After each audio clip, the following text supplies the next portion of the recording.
Hai, bertemu lagi dengan Sarjana Boi. Assalamualaikum warahmatullahi wabarakatuh. Nah, di sini kita akan membahas tentang mengapa sih kita tidak dihargai seseorang. Ikut penjelasannya. Anywhere you go, anywhere you go, you belong when you said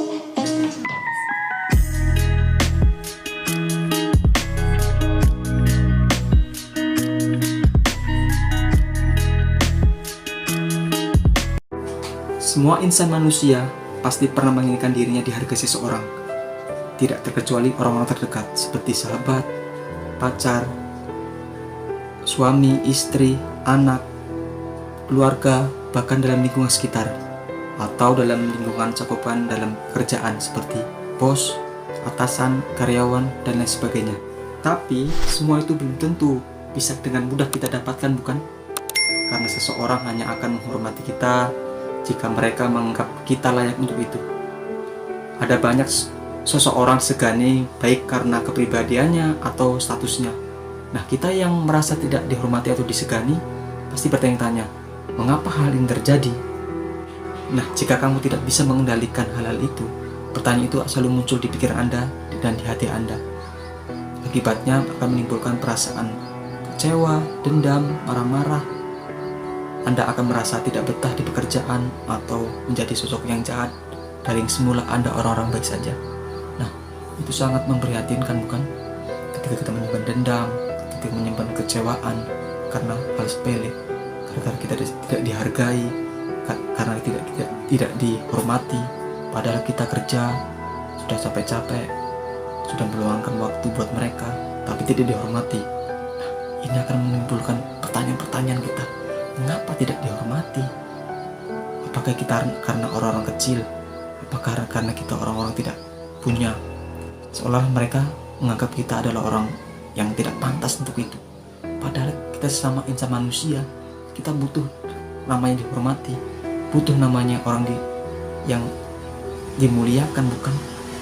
Karena Allah saja memuliakan kita, masa sesama manusia tidak bisa? Nah, itu akan selalu muncul di pikiran kita dan akan menjadi penyakit buat kita. Nah, berikut saya akan memberikan tips dan strategi yang pas buat Anda untuk membantu Anda jauh lebih baik dan dapat mencegah semakin rumitnya ritme kehidupan Anda. Karena selalu bertanya, mengapa saya seperti ini? Mengapa saya seperti ini? Akan muncul seperti itu. Nah, berikut Sarjana Boi akan menjelaskan 6 tips yang pas buat Anda. Simak. Yang pertama adalah hargai orang lain. Berbuat baik akan membuat perasaan jauh lebih bahagia, bukan? Termasuk dengan menghargai orang lain apapun bentuknya. Ketika kita bertemu dengan orang-orang, umpamanya kita seorang atasan, ketika melihat bawahan kita berbuat baik, ya sambutlah dengan baik. Tidak ada salahnya untuk senyum, menyapa dia, memberikan candaan dia. Ya, intinya berikanlah apresiasi ke dia. Itu akan membuat Anda jauh lebih dihargai, jauh lebih dihormati. Nah, misal kita adalah orang-orang biasa, bertemu dengan orang-orang yang, ya maaf saja, ya tukang sapu atau tukang-tukang yang lainnya, tukang parkir misalnya, sapa dia, berikan senyuman kepada dia. Ya, seolah-olah Anda ada orang besar gitu. Dimana-mana kalau kita berbuat baik, kalau kita menghargai orang lain, dia pasti akan menghargai kita, ya kan? Misalnya Anda ada orang-orang yang egois, keras kepala, yang suka cuek. Ketika bertemu dengan orang lain yang Anda kenal, mereka kaget, wah tumben nih, mau nyapa, mau senyum. Akhirnya timbullah perasa, wah mulai sekarang saya akan menghargai dia. Atau wah jangan-jangan dia nih lagi pengen berubah gitu kan. Ya intinya berbuatlah kebaikan, hargai orang lain dulu. Sebelum Anda minta dihargai, hargailah orang lain, ya enggak? Yang kedua adalah pahami bahwa setiap orang berbeda. Dalam setiap hubungan individu yang ada di dalamnya tentu berbeda-beda, bukan? Ya umumnya anak kembar saja. Anak kembar saja ketika sifatnya, wataknya pasti berbeda. Termasuk cara mereka berterima kasih atau kesopanannya sangat berbeda. Jangan berharap bahwa mereka adalah semua sama. Pahami dulu dinamikanya. Karena seseorang tidak semua sama. Misal ketika Anda beri pemberian, mengucapkan terima kasih dengan cara cuek, intinya langsung baper, langsung bawa perasaan gitu, seolah-olah ini orang kok nggak terima kasih banget sih, ini orang kok nggak sopan banget sih. Jangan berpikir seperti itu. Berbuat baiklah, pahami dinamikanya, pahami bahwa orang berbeda. Jangankan orang lain, bahkan keluarga sendiri pun berbeda. Nah, itulah yang dinamakan setiap orang berbeda-beda, tidak sama. Makanya jangan buat hati Anda merasa baper, merasa bawa perasaan. Paham? Yang ketiga adalah belajar memegang kendali. Masalah memang datangnya tidak terduga.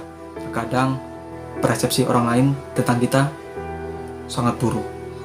Untuk itu, jangan biarkan reaksi orang lain menentukan karakter kita, menentukan keburukan kita.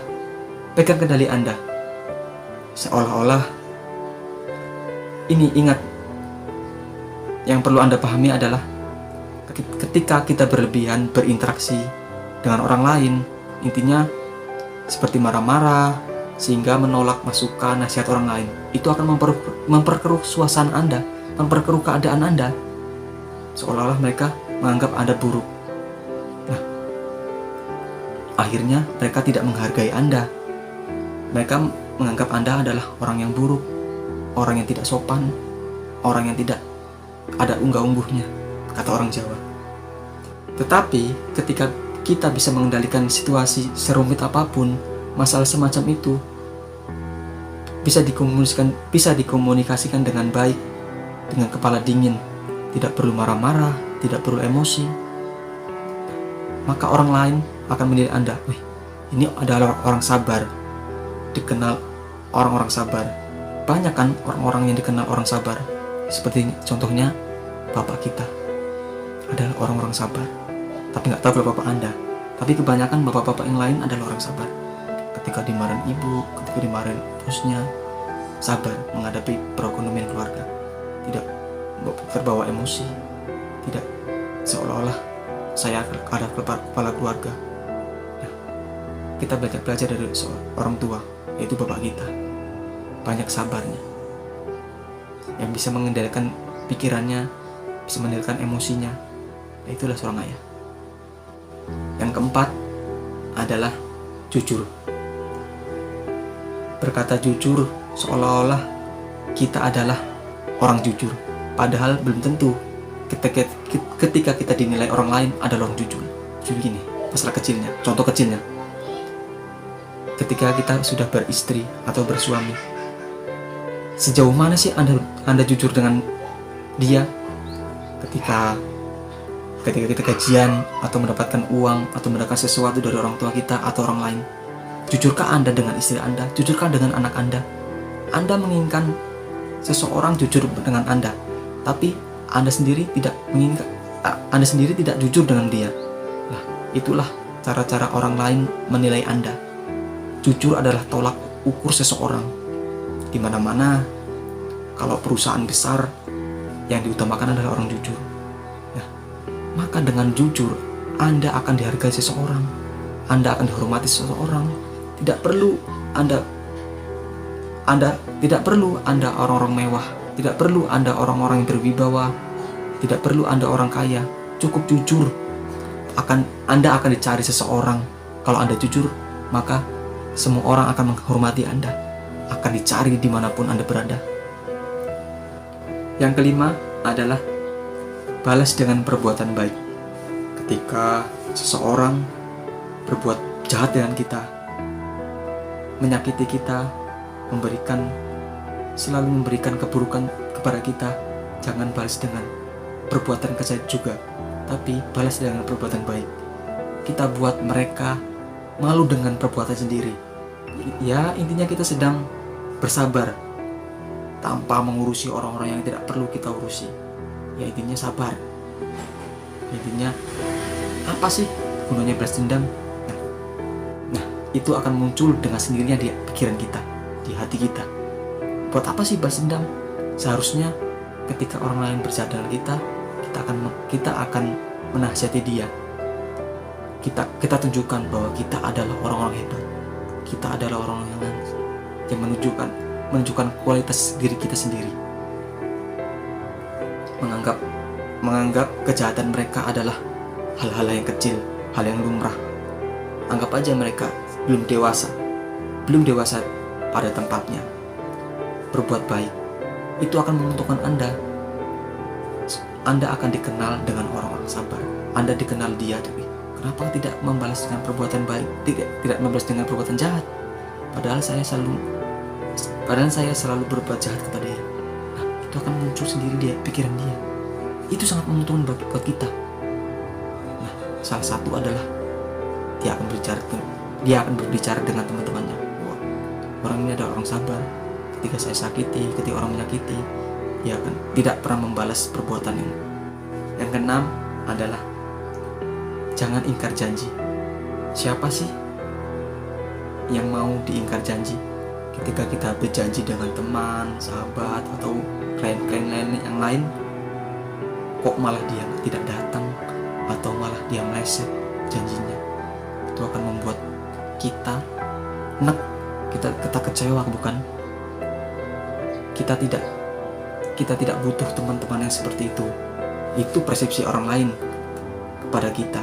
Nah, misal Anda orang seperti itu, misalnya saya sering ingkar janji kepada orang lain, otomatis saya tidak akan punya teman.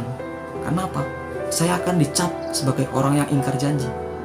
Misal saya minjem duit, atau saya janjian dengan teman-teman lainnya, tongkrongan atau yang lain sebagainya itu. Ketika saya minjem duit, saya meleset janjinya. Ketika teman ngajak tongkrongan, ya nanti jam 9 saya OTW. Ternyata nggak OTW. Ternyata OTW-nya jam 10. Siapa sih teman yang tidak kecewa? Hal-hal sepele seperti itu akan membuat Anda tidak dihormati, Anda tidak disegani. Coba Anda mempunyai kualitas dalam hidup Anda. Ketika teman berjanji, ngajak janjian, oke datang, oke saya siap, oke saya tepat janji. Nah, kata-kata itu seolah membuat mereka akan menganggap kita adalah orang-orang hebat. Tepat waktunya, janji tidak akan meleset. Di mana-mana seseorang akan menghormati Anda dimanapun. Coba aja ketika Anda sudah berjanji tapi meleset, bagaimana rasanya? Kecewa, bukan? Nah, itu hal-hal sepele bisa membuat orang tidak mengenali Anda lagi, tidak mau berteman lagi, karena perbuatan ada di diri sendiri. Kalau kita bisa mengendalikan diri sendiri, kalau kita bisa mengendalikan pikiran kita, insya Allah akan dijauhkan dari kata-kata ingkar janji. Nah, itu tadi 6 strategi yang pas buat Anda. Mengapa sih saya tidak dihargai? Nah, akan muncul dengan seperti itu. Nah, itu tips yang 6 tadi. Semoga tips yang 6 tadi bisa merubah Anda. Ya, intinya semua berubah ada di diri kita. Tanpa obat, tanpa resep, tanpa hal-hal yang lain, itu tidak akan berguna kalau di diri sendiri tidak mengubahnya, ya kan? Semoga video tadi bermanfaat dan tadi strategi tadi bisa berubah Anda jauh lebih baik. Jangan lupa like, komen, dan subscribe. Jika video ini sangat membantu, ya dukunglah. Kita akan bangun channel ini bersama-sama. Terima kasih buat teman-teman saya selalu mendukung saya, selalu memberikan support kepada saya. Terima kasih pada dosen-dosen saya memberikan support kepada saya. Saya akan berterima kasih kepada kalian yang selalu mendukung saya. Tetap di channel Sarjana Boi, saya akan memberikan jauh lebih manfaat buat kalian. Manfaat buat anak muda, manfaat buat kalangan anak muda, dengan menonton video ini. Semoga kita berjalan menjadi orang baik. Semoga Allah, Tuhan kita, akan mengangkat derajat kita. Amin. Cukup sekian. Terima kasih. Wassalamualaikum warahmatullahi wabarakatuh.